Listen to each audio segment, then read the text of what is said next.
Nifaq, münafiklik. Münafik adamın həmişə öz çıxarları var.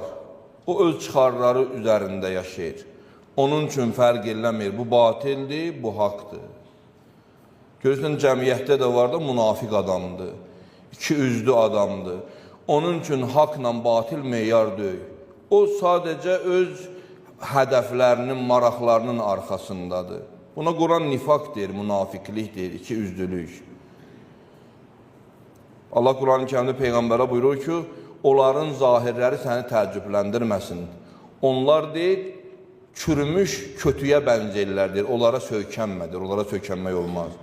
Quranda bu cür edir Allah-u Teala, kəənnəhum xuşubun musənnədə.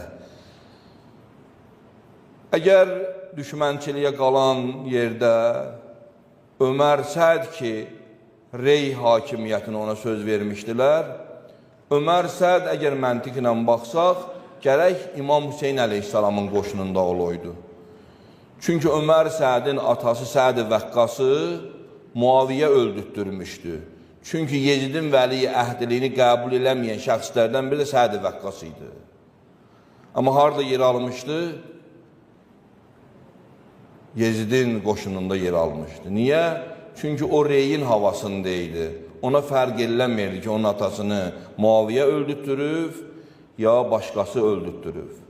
Münafiklik və nifaq gəldi həmən o küfrün böyrünə və imamın qətlə yetirilməyinə səbəb oldu. Münafiq adamlar. Onlar ki, İmam Hüseyin əleyhissalamın yanında olmalıydılar, amma Yecidin qoşununda oldular.